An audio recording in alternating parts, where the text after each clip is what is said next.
Hello, hi, howdy, greetings, and bonjour. Well, my apologies, this video has taken a little longer than I originally anticipated, but hey ho, life got in the way, I'm afraid, and I've been a little bit busy.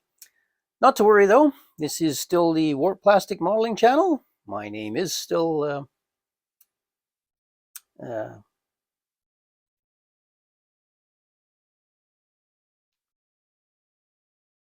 Saskatchewan driver's license, and today I'd like to talk to you about my techniques for painting and weathering. And I must stress, they are my techniques.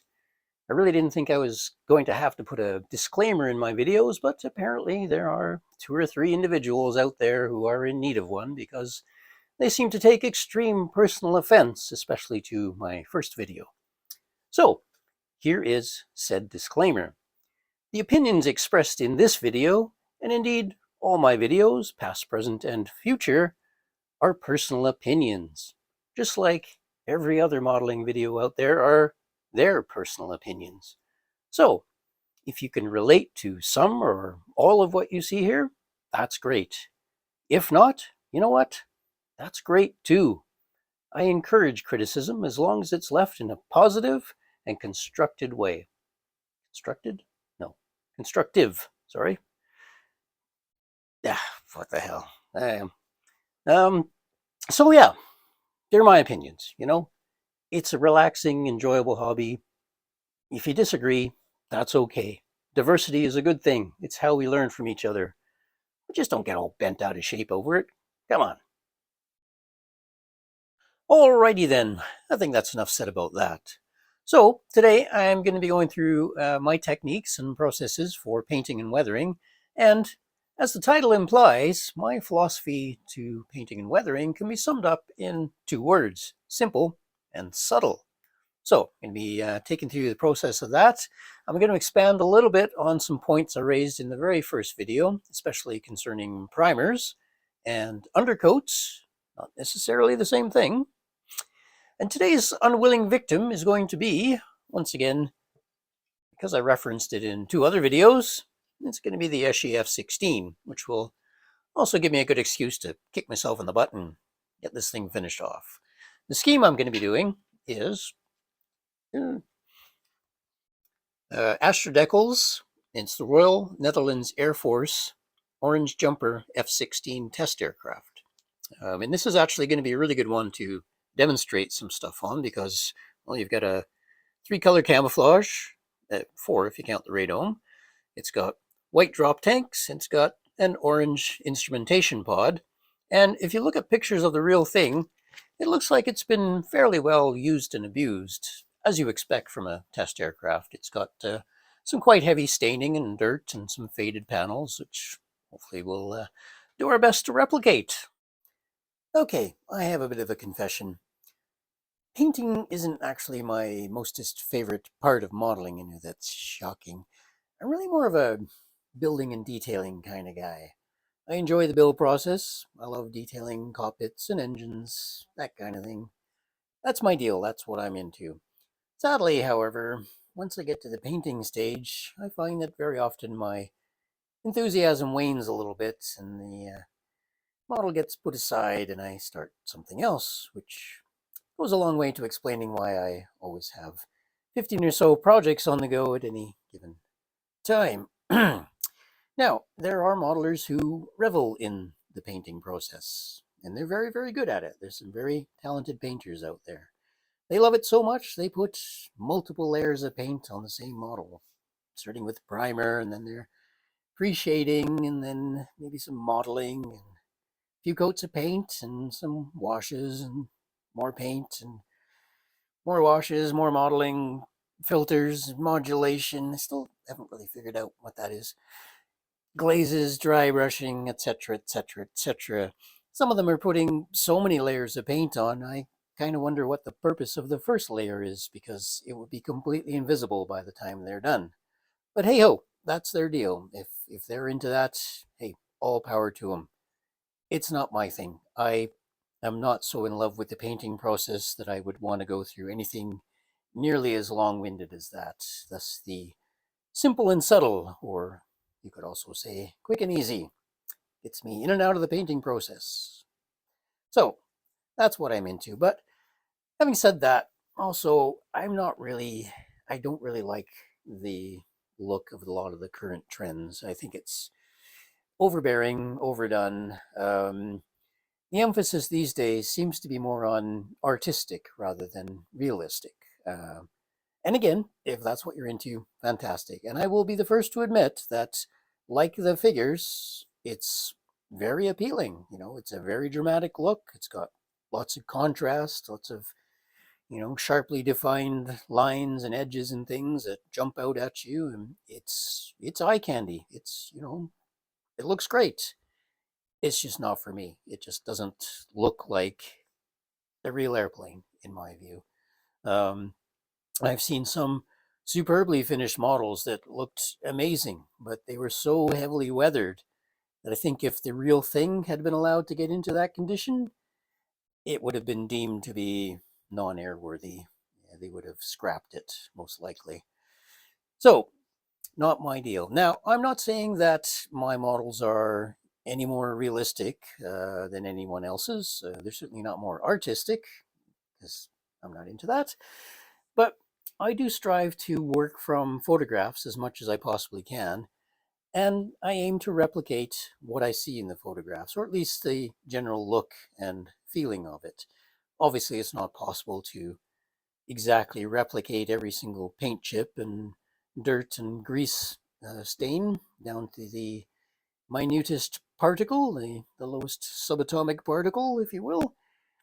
That's the Zen Buddhism level of modeling that I just don't really want to attain because, well, let's face it, if you attain perfection, what's the point of carrying on? You may as well take up knitting.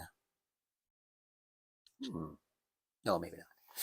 Not for me, although I could use some socks. Anyway, yeah, not my deal. Simple and subtle. That's how we do it around here.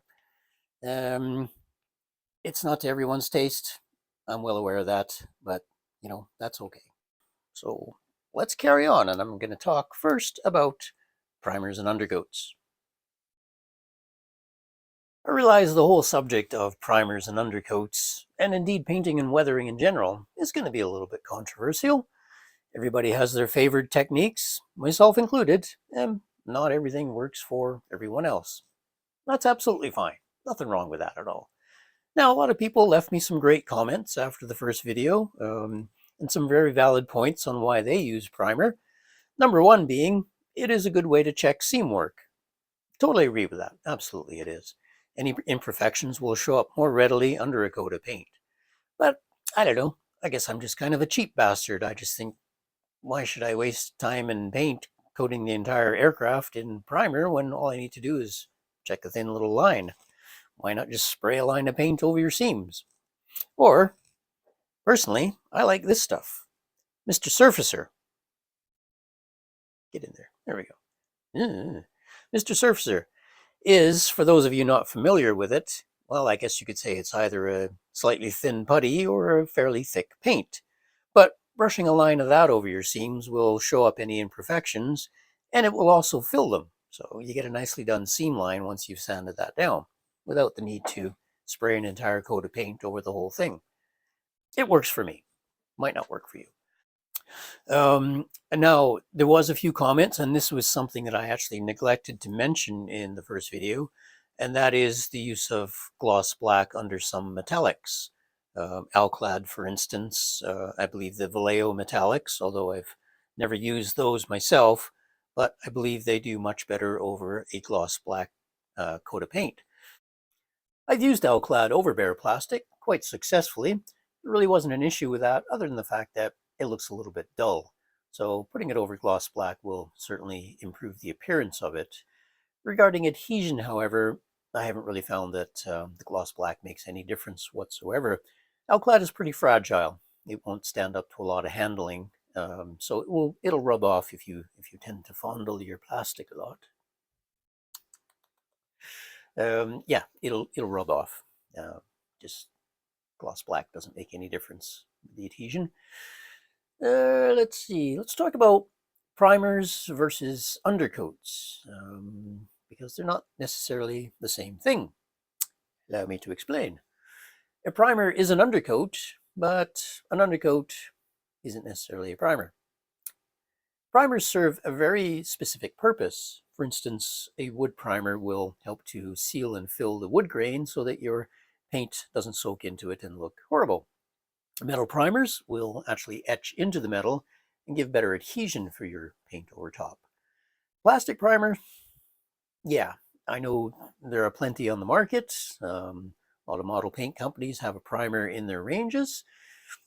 I personally have never really seen the need for them. To be perfectly honest, I think they're actually a little bit of a gimmick because you don't need them. Other than reasons that, I have mentioned or will mention, especially regarding the comments that people left me for checking seam lines, for instance, that kind of thing. But yeah, a plastic primer, it just, I know I've seen a lot of videos where the modeler will say, I'll put on a coat of primer to improve the adhesion of my paint. Well, no, that really isn't the case. And I will illustrate that when I come to paint the F16 because I'm not going to use a primer. I know it's shocking. But yeah, I've never seen the need of a primer. I just don't use them. So, primer, now undercoats. An undercoat is, and it's not necessarily a primer, as I said, it can be any paint. And basically, what that does is improve the appearance of your following paint coat. Case in point, those horrible gloss colors like orange, yellows, reds, that kind of thing, they are notorious for covering very poorly. And they do have a nasty habit of running off the high points and edges of something and giving you nice stripy lines where you didn't want any. Now, I know you can alleviate that by dusting on your first few coats of paint. A lot of car modelers use that technique. Personally, I like to get the painting done all in one go, so I don't use that. I would prefer to use an undercoat underneath a gloss paint. Like I say, it can be anything. You can use flat white or flat yellow for underneath yellow, as I've done here with this P26 I'm building.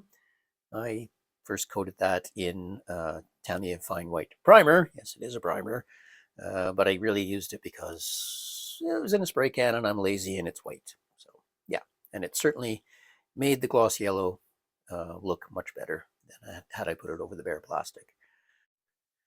The infamous black primer. It's become very en vogue, shall we say, very fashionable, trendy. It has certainly permeated the modern modeling zeitgeist. Well, I always wanted to use that word, zeitgeist. It's cool, isn't it? Zeitgeist.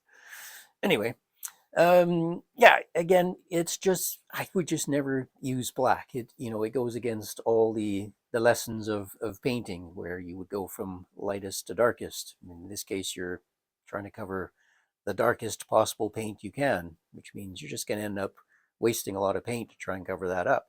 Now, I know a lot of figure modelers use it. A lot of people left me some good comments about their use of black primer, specifically when they would paint an entire figure black and then coat or spray the highlights in white, which when covered up with your subsequent color coats or washes of color would give you a shadow shaded and highlighted effect. Now, I'll be the first to admit it's a very dramatic look. It looks very effective. It's got some high contrast, it's eye candy. It's very appealing. But for me, my personal taste, I just think it's overdone. It's a little too stark, a little too much contrast. We are working in a three-dimensional medium, which creates its own shadows. And while I'm all for accentuating those shadows to give some life and make it a little more interesting, I don't believe we need to create new shadows, specifically really dark ones using black paint. Again, just my personal taste. I think it just looks kind of overdone. But certainly for aircraft, armor, ships, anything like that, no. Black primer, I would never use it. I just don't think it's a good idea. Okay, I think that covers primers and undercoats. I'm sure I've forgotten something, but Let's carry on up and onward, onward and upward. Let's talk about pre-shading. Now, here's a little thing that, well, I guess it's been around for quite a while now, and I know I'm going to offend some people here, but I hate it. I do not like pre-shading. I think it looks terrible. And there's a lot of reasons why I don't like it. Number one, aircraft just don't weather consistently from nose to tail and wingtip to wingtip.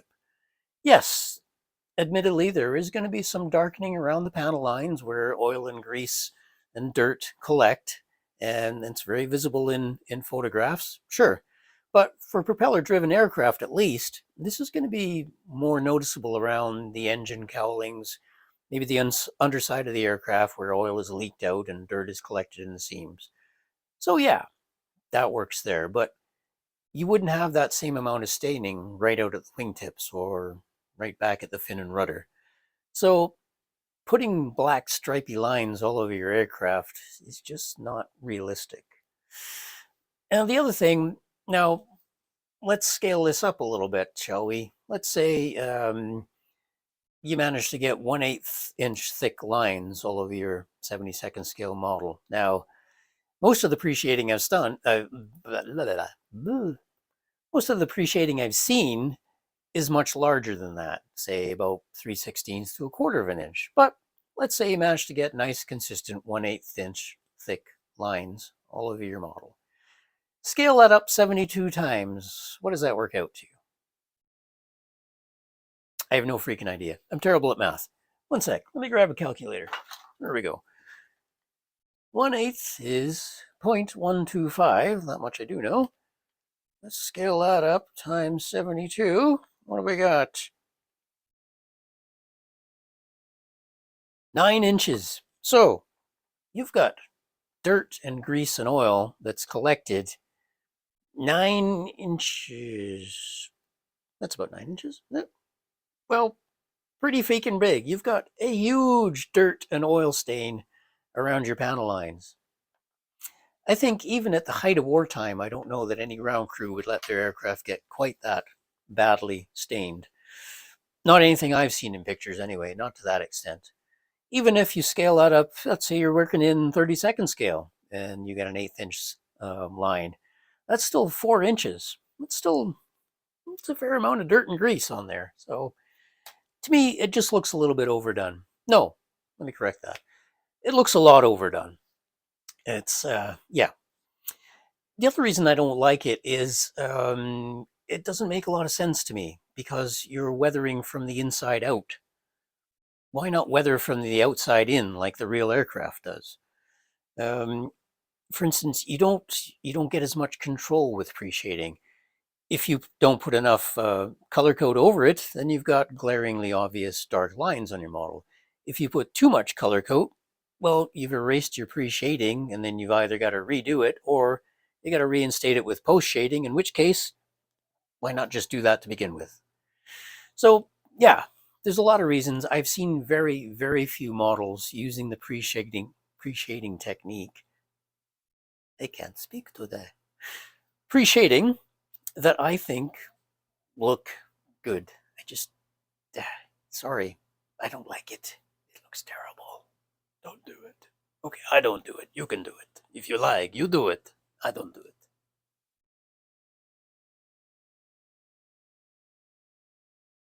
Simplify, man. You gotta simplify. Son of a. Oh, the humanity. Alrighty then. I've got my surface prep done, which basically just consists of giving it a warm soapy bath and scrubbing it with a toothbrush to get all the dust and crap out of the panel lines and joints and everything and make sure I've got no grease and dirt on there so my paint won't have a problem sticking. So I've got that done. Now, I have masked off the wheel wells. I don't normally do this when I'm painting the wheel wells first, but I'm going to in this case because it will take a lot of white to cover that up, and I don't want a lot of heavy overspray here covering up my outer detail. So yeah, I've just done that, and you'll note that I've also put a thin strip of tape there across the middle where this piece here will go. That there, get that. This little piece here, and I've also put a piece of tape where that's going to glue on. That's my doors with some ejection pin marks filled up, and I've also used liquid masker, and you probably can't see that. I'll get that in there. The mounting holes for the main landing gear and the nose gear, I filled that with liquid masker. And so we're ready to go. There is one other thing I'll need to do to this before I, excuse me, before I start my actual camouflage paint, and that is that this aircraft has some strengthening plates on it, unlike production F-16s. Well, I guess this is a production one, but it's a test aircraft, so it's a little modified. But Daco Decals gives you, well, Astra Decals, I should say. It's produced by Daco. But they give you those panels as self-adhesive die-cut little doohickeys, which hopefully that works out, but I haven't put them on yet. They go in the wing roots and around the tail and stuff. So first of all, let's get these wheel wells painted, shall we? Okay, I've got the wheel wells painted, and I must confess I had a little bit of a moment because the bottom of this is light gray. So what I should have done was paint the entire bottom light gray, and then that would have meant that I probably wouldn't have had to use quite so many coats of white paint to cover this dark green plastic up. But oops, my original intention was I was going to paint these white and then use the actual doors to mask them. But of course I didn't realize that the doors have little mounting tabs on them, which means that you can't fit them in the closed position without cutting them off, which obviously I don't want to do because I need them to mount the doors. Anyway, hey ho, mistakes happen. It's not the end of the world. We can fix this. Anyway, so yes, it took quite a few coats of, well, 4 coats of Tamiya white and 2 coats of gloss white to cover up that horrible green plastic. But got her done, and I've also done the doors and drop tanks in white. Those are ready to go. And I've also put on the reinforcement plates that I mentioned previously. There they are, stuck on there. Not sure what that's going to look like, but hey ho, we will see. It's ready to go, ready for the camouflage. Alrighty, so I've got all my camouflage paint on. Basically, I use Gunzy acrylics for the dark gray and the medium gray, and Tester's Model Master enamels for the light gray on the bottom, which you can't see obviously because it's covered in tape. Now, I don't really have a preference when it comes to acrylics or enamels. I basically use whatever colors I have to hand that do the job, and these are the shades that I had that were the right ones in those types of paint. So now, I guess if I was forced to say one way or the other, I'd probably go with enamels simply because that's what I grew up with, that's what I'm used to, and I get the best results out of them. But one thing I do like about acrylics is they give you a great finish and they dry really quickly. So that allowed me to carry on with this right promptly. Now, the F-16 is kind of deceptive. It looks like a fairly simple paint job, but in fact, there is some quite tricky masking, especially in this area here, where the medium gray is just on the sides, and then you've got light gray on the bottom, dark gray on the top. So yeah, there's quite a bit of quite a bit of masking involved. Now, I'm sure the F-16 aficionados, there's a cool word, probably have their own methods, which will maybe agree with mine, and I'm sure they have better methods. But I hope that's what I've done. And you will notice that when I peel off the tape here, he says, holding his breath, hoping this works, that there is no issue with, fortunately, the paint peeling off. It's absolutely fine. And I haven't used primer, so yeah, you don't need primer for your paint to stick. Okay, so I'm going to go ahead and finish the unmasking on this baby, and then we'll carry on to weathering because painting is pretty much done. Oh, I have to do the rails in medium gray. But other than that, the painting is done. Okay, there we go. Completely unmasked and absolutely no paint pulled up whatsoever anywhere. All good. Now, a couple of things to note about this particular aircraft. It's got a dark gray leading edge of the fin, which I believe most F-16s don't have. And actually, in the later paint scheme, this seems to disappear. It's only on the earlier one, which is the one that I'm doing, the one on the top here, the cute little roux on the tail there. So we're doing that one. And that brings me to my second point, is that this is mistake number 2 on my part. Gotta hold my hand up. Yep. I should have read the instructions on the decals a little more closely, because the full complement of reinforcement patches only applies to scheme number 2, not the early one. The early one only has them on the wing roots. So ended up having to pull most of them off, which fortunately they came off fairly easily. I just had to remove some adhesive with a bit of IPA, but that's all good. The other thing about this aircraft is that it has a dark gray leading edge to the intake right here, and also on the inside of it. So that was another thing that I had to mask and paint. But there it is. There we go. We are ready to carry on with weathering. And step 1 of weathering for me is actually applying the decals, because I've seen a lot of aircraft models that were very heavily weathered that had bright, shiny, spanking, brand new markings all over them, which means that the modeler obviously weathered it and then put the decals on, which is not the way to do it, really. Because in order to get a consistent overall finish and weathering, you got to apply the decals before you do your weathering. So that's what we're going to do next.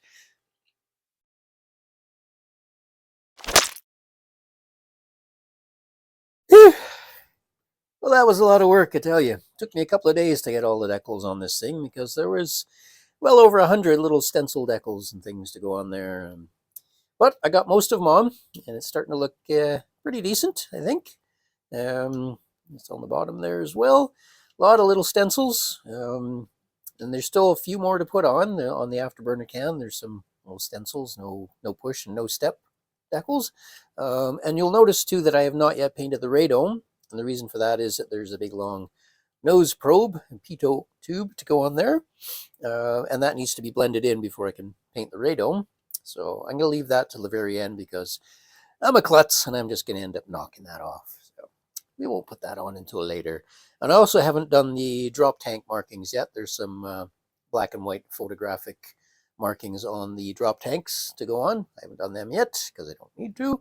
But I have, however, done the instrumentation pod that goes under the centerline drop tank position. So that's done. That's looking kind of cool. And I ended up having to mix a little bit of red in with some Humbrol orange to get the reddish orange color that shows up in pictures. So ready to go with the panel line wash. Before I can do that, I need a good stiff drink of tea. Hang on. Oh yeah, there we go. That hits the spot. So panel line wash. Now, this is one that I think some modelers do tend to overdo a little bit. They put very, very dark washes in there, which jumps out at you from 10 feet away. And in my opinion, they really shouldn't. If you look at photos of real aircraft, or if you look at the real thing in person, if you see any panel lines at all, they're usually not that obvious. It's not the first thing that catches your eye. So I tend to go for, as the title suggests, a more subtle look. So I'm going to go for a slightly darker gray than my darkest gray on the top here. And hopefully that will work for the whole thing. But I may have to lighten it a little bit with some white for the bottom so that they aren't too stark. But we'll see how that goes. Now, I always, for many, many years, I used thin down enamel paints as a wash. And I used that over my clear Gunsy acrylic, and that worked very well for me. But I recently acquired some oil paints, and I thought, well, what the hell? Let's give this oil paint wash thing a try, shall we? You see, I can learn new things. So I tried it, and I have to say, I really like them. I like them much better than enamels. The reason being is that you don't need to sort of scrub them off with mineral spirits like you do with the enamels. They literally just wipe off, because it does take them quite a while to dry, and that is the downside of them. But yeah, so far I'm really liking the oil paint thing. Now, it really doesn't matter what you use. Whatever works for you, go with it. Whether it's acrylics, enamels, oil paints, pastel powder mixed with water, whatever you like. It's really all variations on the same theme. It's a pigment that's been thinned down enough to flow into your panel lines and around your detail. So whatever works for you, go with it. I'm going to use the oil paints, and we'll do that now, shall we? Okie dokie, I've got my oil wash completed to my satisfaction. There it is there. I'm not sure if this is actually going to show up in the camera, but take my word for it, there's a dark gray panel line wash in all the panel lines. And there we are. I'm happy with that. Yeah, so basically what I've used is just, oops, dropped it. One sec, there we go. Black and white oil paint, only because I don't have any gray oil paint, so I just mix that up together to get my gray. I used a temporary palette with a piece of aluminum foil and added thinner to taste, floated into the panel lines, and it's as simple as that. And so I'm going to let that dry for a day or two, and then coat it with clear flat in preparation for the final stage of weathering. Before I get to that, though, let me just, while I'm on the subject of washes, let me just talk about a couple of terms that I keep hearing these days, like pin wash, sludge wash, detail wash, set, rinse, and wash. I don't know. It's all the same darn thing, okay? It's just a wash. You might apply them a little bit differently, but at the end of the day, there's no such thing as a pin wash or a sludge wash. So if you go into a hobby store and ask for a pin wash brush, and I have it on good authority this has actually happened, you're likely to get a slightly odd look from the proprietor. And, well, if it was me, I'd just hand you one of these and say, there you go, mate, have at her. But that's just me. Point being is, you don't really need a specific pin wash brush. Any old brush will do for a wash, okay? Go and wash your cat with a brush. I don't know. Okay, I digress. Let's move on. So, final stage of weathering for me, once my oil paint is dried for a day or two and my clear flat is on and that's dried, ready to go. And then I get to the final stage of weathering, which is with chalk pastels. Now, I really like this method because it's versatile, it's easy to do, and if you make a mistake, it's so easy to correct it. You can just remove it with a dampened cloth and start again. So if you don't like the color, you don't like the intensity, you put too much on or whatever, it's easy to just wipe it off and start again. Unlike a lot of your painting techniques with, modeling and airbrush and all that sort of thing, that's a little more difficult to fix. So pastels work for me. They look great, and they give a good effect. And the pastels that I use are, right back here in this mess. There we go. There they are there. Now, when I was living in the UK, I picked this up at the pound shop, which is a bit of a misnomer because I don't think anything was actually that cheap there. But nonetheless, still a bargain. I think I only paid £3 or £4 for these a few years ago. And as it says there, you get 48 in the box. And I'll show you what's in here, even though I know I said in video number 1 I wouldn't do box opening videos, but we'll make an exception here, shall we? So, lid, piece of sponge, keep them protected, tissue paper, and didn't pay any extra for that, by the way, so definitely a bargain. And there we go. That's what's in the box. All the colors in the rainbow. And you use very, very little, so this will probably last me several lifetimes for the amount that I need. Now, for £3 or £4, as you might expect, they're certainly not artist quality, but they're more than sufficient for my modeling purposes.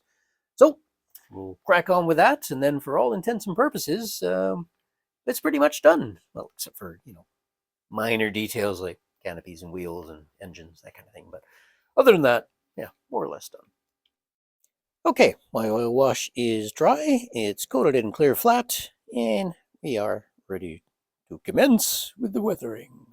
So, I've got my short little stiff brush here, which I use for blending into the pastels into the surface, and then I just take my hobby knife, my chosen color, and I'm going to go for a gray, slightly lighter than the top there. We'll start out with that and see how that looks. So I just take my hobby knife, scrape a bit of powder off the end. Like I say, we don't need very much here. I've got a nice little pile of gray powder to work with. Dampen the end of my brush just a little bit, and we start weathering. Now, I'm going to start with this panel here, which I can see in photos is quite clearly faded. Scrub that in, see how that starts to look. Because my brush is damp, of course, it'll look a little darker until it starts to dry. And as I say, the excess is easy to remove, so we don't need to worry about masking around the panel. Whatever we don't like, we can wipe away with a damp cloth or a damp brush. Let's just have a look there. Hopefully this is showing up on camera. Let's just zoom in a little bit here, shall we? There we go. Okay, let's see how that's looking as it dries. Scrub it in a bit more. If you don't like the effect, you can add a bit more or change colors or whatever. Or if you've completely screwed it up, just wipe it off and start again. So that is starting to dry a bit now. And we'll see how that's going to look. Yep, I can see that's lightening up very nicely. Starting to look like a faded panel, as we can see there. So that is really the process. I'm going to go, I can see quite a few of these panels that cover the fuel cells in the real aircraft are faded, so I'll just go over selected ones and weather them in that manner. Now, I can also see in pictures that there's quite a bit of dark staining around the cannon muzzle. So I'm going to select a darker gray here and see if we can replicate that. Now, this might actually be a little too dark, but that's okay. We can blend these powders together to make any shade we want. Ooh, there we go. So take my brush, go in there. Yeah, that's quite dark, but that's okay. Not a problem. Quite a bit of staining. We can blend it in with a finger. Wipe off the excess. And that doesn't look too bad, actually.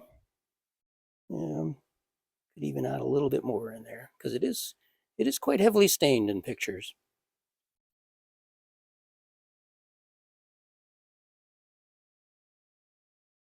Here we go. Yep, that's looking pretty good. Pretty happy with that. And then we can see our other panel here is getting quite faded. And I'm even going to add just a little bit more. So I'm going to dip my brush in water, wipe off that dark gray, and add a little bit more light gray into there. Make it even more faded. And there we go. That is essentially the whole process. I'm just going to go over and fade my selected panels and add some more dirt and grease stains using the pastels. And of course, this will require another coat of clear flat to seal the pastels in and stop them rubbing off. And I have found that the subsequent clear flat coat will dull down the effect a little bit.